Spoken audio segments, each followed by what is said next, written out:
जरा सोचिए, एक अंधेरी तूफानी रात, एक नौजवान रिपोर्टर एक बहुत बड़ी हवेली के दरवाजे पर खड़ा है।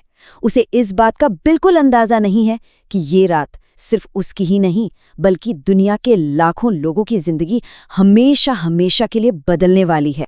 वो साल था 1908। अमेरिका एक बहुत बड़े आर्थिक संकट से गुजर रहा था, लेकिन इसी उथल-पुथल के बीच इतिहास की सबसे अहम मुलाकातों में से एक होने वाली थी। तो देखिए, एक तरफ तो था एक नौजवान लेखक नेपोलियन हिल, जिसके पास ना तो पैसा था ना कोई पहचान, और दूसरी तरफ एंड्रू कार्नेगी, स्टील किंग, उस जमाने के दुनिया के सबसे अमीर आदमी। मतलब जमीन आसमान का फर्क था दोनों में। तो चलिए सीधे चलते हैं उस ऐतिहासिक बातचीत में जिसने सब कुछ बदल कर रख दिया। ये खुद नेपोलियन हिल के शब्द हैं। वो उस पल को याद कर रहे हैं जब स्टील के उस बादशाह ने उनकी आंखों में झांककर पहली बार उस राज का जिक्र किया था। और यहीं से इस मुलाकात का सबसे दिलचस्प हिस्सा शुरू होता है। कार्नेगी ने हिल के सामने एक ऐसी चुनौती रखी जो किसी के भी होश उड़ा दे।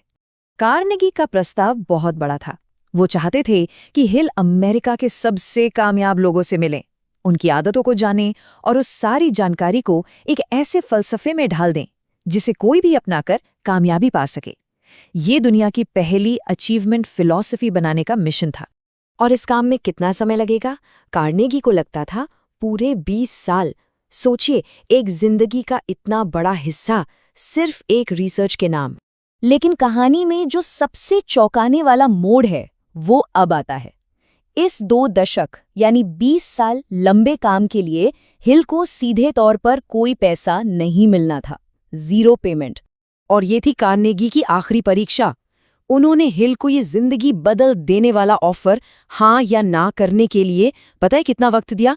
सिर्फ 60 सेकंड, बस 1 मिनट, जो उनका पूरा भविष्य तय करने वाला था।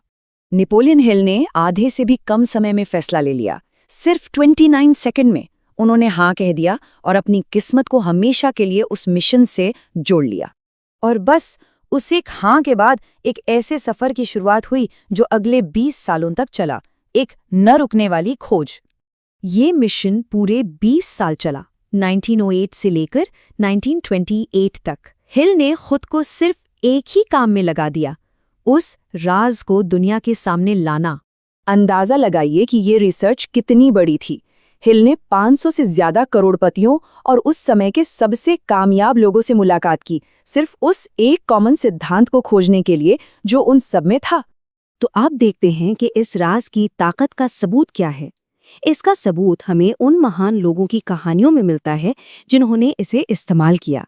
पहला नाम हेनरी फोर्ड, एक ऐसा इंसान जिसने बिना किसी जमा पूंजी के शुरुआत की और इसी राज को अपना के एक ऐसा साम्राज्य खड़ा किया जिसने पूरी की पूरी ऑटोमोबाइल इंडस्ट्री में क्रांति ला दी। और फिर आते हैं अलेक्जेंडर ग्राहम बेल। उनके जो महान आविष्कार थे वो भी उन्हीं सिद्धांतों पर आधारित थे जिन्होंने कम्युनिकेशन की दुनिया को हमेशा के लिए बदलकर रख दिया। इस लिस्ट में F.W. वुलवर्थ और विलियम रिगली जूनियर जैसे इंडस्ट्री के बड़े बड़े नाम भी शामिल हैं।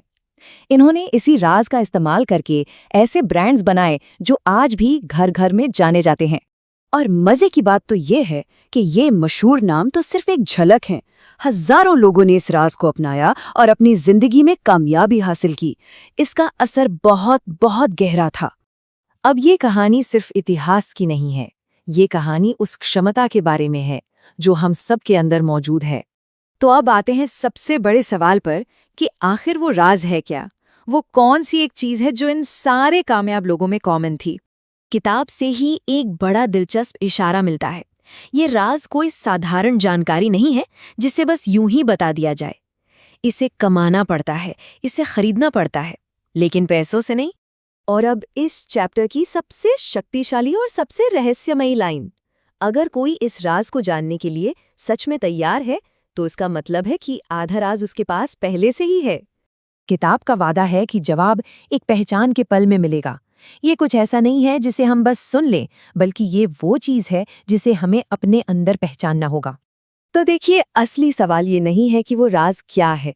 असली सवाल तो ये है कि क्या हम उसे अपने अंदर खोजने के लिए तैयार हैं।